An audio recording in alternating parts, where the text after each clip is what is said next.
Assalamualaikum warahmatullahi wabarakatuh. Kami akan membentangkan ulasan artikel bertajuk Perbezaan Rejim Polisi Pelaburan Langsung Asing FDI dalam kalangan negara anggota ASEAN.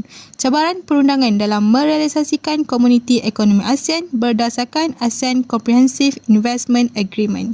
Berikut merupakan senarai ahli kumpulan yang terdiri daripada Nur Ain Izzati binti Zul, Nur Ain Syahira binti Syahari, Muhammad Rashidullah bin Masbah, Nur Amira Nabila binti Syahrudin, Wan Muhammad Zaim bin Wan Zaid, Nur Misbah Pati bin Barahim serta Nur Syafura binti Muhammad Saadi.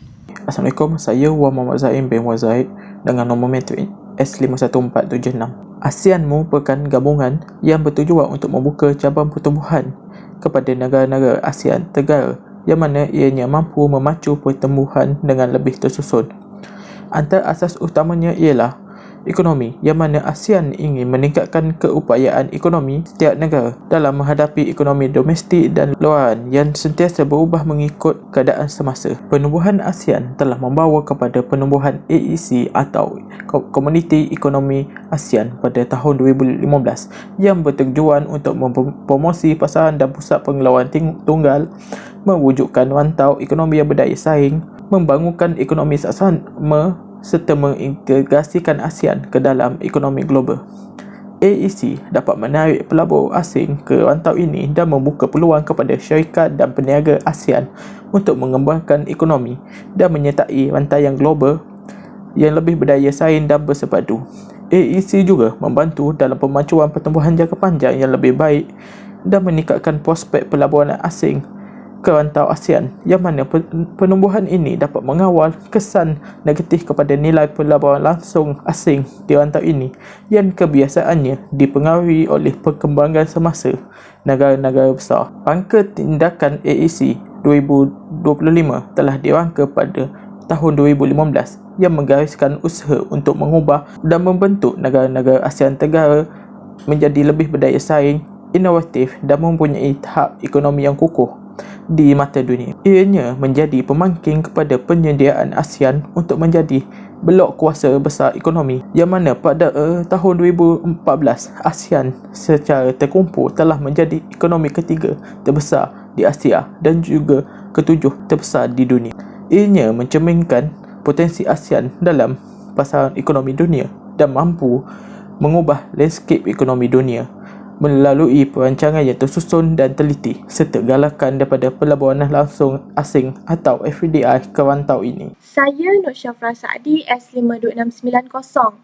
Seterusnya kita pergi ke fakta ataupun hasil artikel. Polisi Perundangan Langsung Asing FDI, Foreign Direct Investment. Apakah yang dimaksudkan dengan Foreign Direct Investment? Ia melibatkan kuasa dalam pembuatan keputusan pentadbiran mengikut pemilikan ekuiti yang membolehkan pertumbuhan ekonomi di sesebuah negara itu meningkat berbanding dengan pelaburan portfolio. Kuasa pembelian daripada sudut demografi yang pelbagai dan juga standard teknologi yang canggih serta tinggi membuatkan negara-negara ASEAN ini menjadi pasaran pertumbuhan yang penting. Di sini saya nyatakan 4 motif foreign direct investment. Yang pertama, mendapatkan sumber bahan semula jadi dengan harga yang murah dan juga berkualiti. Yang kedua, memfokuskan pasaran asing, terutamanya pasaran di negara pelaburan. Ketiga, menstrukturkan semula aktiviti untuk meningkatkan kecekapan dan juga kepelbagaian produk. Dan yang keempat, yang terakhir, merupakan sebagai aset strategik seperti aset komplement dan juga aset sedia ada bagi mengurangkan risiko. Seterusnya, kita pergi kepada topik polisi perundangan pelaburan negara-negara Asia Tenggara ASEAN. Tahukah anda, pelaburan langsung asing FDI seperti yang saya bincangkan tadi telah menjadi pengubat kepada masalah kegawatan ekonomi? Menarik bukan? Seterusnya, perubahan di rejim polisi telah menyebabkan undang-undang serta peraturan mula berubah. Perubahan ini amatlah ketara ke arah rejim yang lebih liberal. Ketiga, polisi-polisi yang digubal ini membolehkan sesebuah negara itu bersaing dan menawarkan persekitaran yang kondusif kepada pelabur-pelabur asing.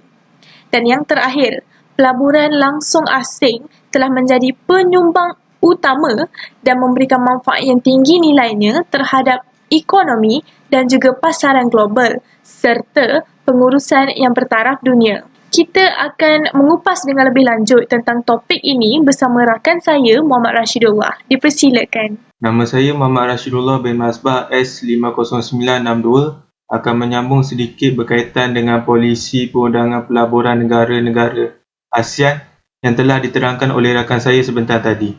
Okey, yang pertama, berdasarkan artikel yang dipilih, dapat dilihat bahawa penulis menyatakan terdapat negara-negara ASEAN mengamalkan sifat keterbukaan, menghalang akses pasaran dan menghalang layanan nasional kepada pelabur asing yang dapat memberikan kesan kepada proses pelaburan di negara ASEAN.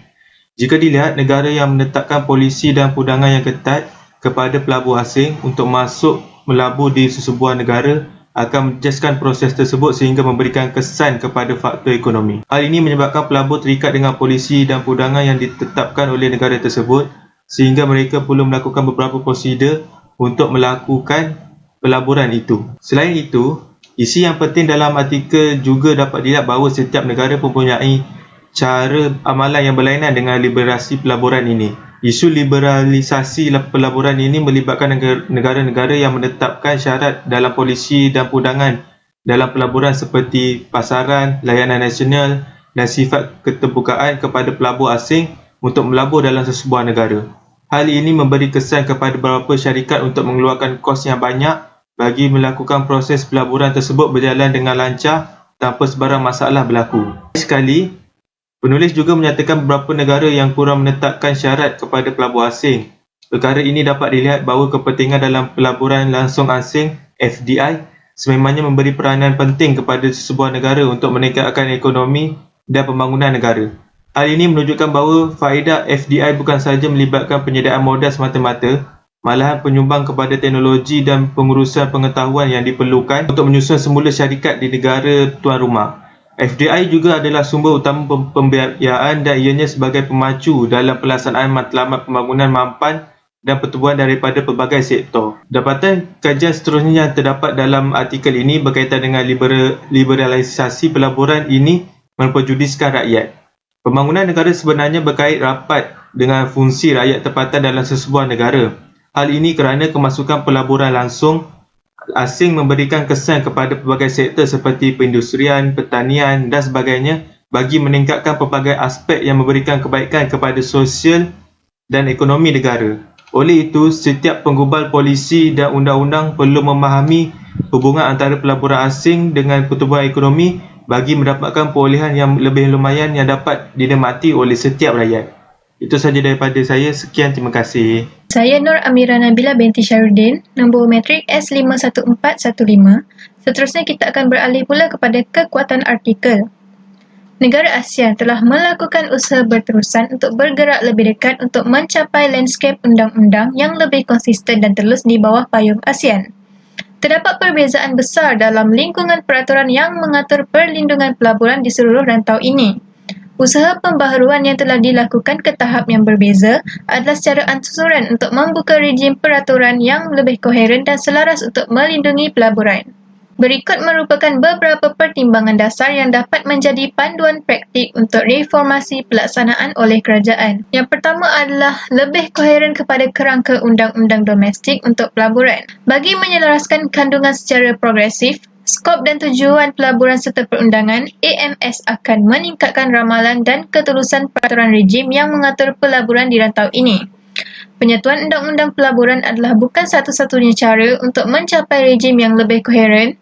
AMS juga perlu membawa perjanjian pelaburan generasi akan datang lebih sesuai dengan Nasional Dasar Pelaburan. Yang kedua adalah memperbaiki rangkaian perjanjian pelaburan yang berlaku di ASEAN secara progresif. Didorong oleh Perjanjian Pelaburan Komprehensif ASEAN (ACIA) dan langkah serantau lebih luas ke arah Perjanjian Perdagangan dan Pelaburan, AMS telah terlibat dalam proses pemodenan rangkaian perjanjian mereka yang akhirnya akan mencapai penyelarasan kandungan perjanjian yang lebih besar di seluruh wilayah. Untuk mengekalkan usaha rasionalisasi ini, AMS telah mempertimbangkan untuk menghentikan secara lebih terperinci perjanjian pelaburan dua hala generasi di mana ruang lingkup dan peruntukan bertindih dengan perjanjian yang lebih baru. Pendekatan yang lebih serantau untuk membuat perjanjian menawarkan peluang untuk mewujudkan kawasan pelaburan yang lebih bersepadu di ASEAN dan untuk menetapkan peraturan bersama mengenai perlindungan dan liberalisasi pelaburan. Yang terakhir, membentuk dan melembagakan mekanisme pencegahan pertikaian. Pertikaian dasar dan mekanisme pencegahan semakin berkembang di wilayah dunia, sama ada dalam bentuk pelaburan ombudsman atau amaran awal mekanisme. Negara-negara ASEAN sedikit ketinggalan dan akan sangat mendapat manfaat daripada pembentukan mekanisme yang dilembagakan yang bertujuan untuk mencegah pertikaian semakin meningkat dan akan menjadi pertikaian timbang tara antara bangsa yang mahal. Seterusnya, saya akan serahkan kepada Nur Ain Izzati binti Zul untuk membentangkan kelemahan artikel. Kita akan beralih ke pembentangan seterusnya iaitu kekuatan dan kelemahan yang terdapat di dalam artikel. Nama saya Nur Ain Izzati binti Zul S50406 dan saya akan menerangkan tentang kelemahan yang terdapat dalam artikel. Penulis telah menyatakan dua kelemahan atau halangan yang terdapat di dalam artikel iaitu kelemahan atau halangan dalam fasiliti FDI dan yang kedua kelemahan atau halangan dalam liberalisasi FDI. Bagi halangan dalam fasiliti FDI, penulis telah menyatakan 6 poin utama iaitu yang pertama kurang ketelusan dalam polisi dan perundangan, yang kedua prosedur yang melibatkan implementasi peraturan pelaburan yang menyusahkan dan lambat, yang ketiga perlindungan yang tidak mencukupi bagi hak mutlak, yang keempat peraturan pekerjaan dan amalan yang terlalu menyebelahi pekerja, yang kelima infrastruktur yang tidak dibangunkan, kekurangan tenaga kerja dan insentif pelaburan yang tidak mencukupi, dan yang terakhir persaingan yang terhad dalam kawalan hak harga. Seterusnya, halangan dalam liberalisasi FDI.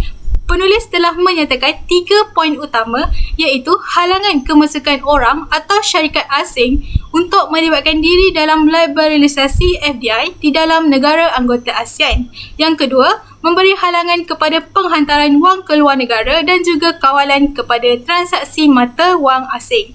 Yang ketiga, halangan ke atas pergerakan dan keperluan pekerjaan. Kelemahan artikel yang seterusnya melalui perincian kaedah kajian atau bagaimana pengkaji mendapatkan maklumat untuk menulis artikel. Di dalam artikel tersebut, penulis tidak menyatakan sama ada beliau menggunakan data primer maupun data sekunder. Selain itu, kelemahan yang seterusnya melalui sasaran pembaca di mana ianya lebih ditujukan kepada pihak yang berkaitan dalam bidang ekonomi maupun lebih kepada mereka yang terlibat dalam bidang pendidikan. Hal ini kerana kita boleh melihat penggunaan istilah-istilah ekonomi yang digunakan seperti liberalisasi, law of investment, board of investment dan sebagainya. Penulis juga banyak menggunakan singkatan perkataan yang mungkin boleh mengelirukan pembaca seperti BOI, FDI, SOE, GDP serta GLC. Hal ini boleh menyebabkan pembaca kurang minat terhadap artikel tersebut kerana kurang faham akan istilah yang telah digunakan. Nama saya Naim Syairah dan saya akan membentangkan bahagian celangan di dalam artikel ini. Cadangan yang pertama ialah menjelaskan undang-undang dan permudahkan urusan rasmi kerajaan. Seperti yang kita tahu, tidak semua negara ASEAN menggunakan undang-undang yang sama di dalam negara. So, disebabkan itu, negara ASEAN juga hendaklah menjelaskan undang-undang mereka kepada negara ASEAN lain supaya ianya dapat mempermudahkan urusan rasmi kerajaan. Yang kedua ialah kerajaan perlu memperjuangkan hak rakyat dan rakyat juga berhak untuk menuntut hak mereka.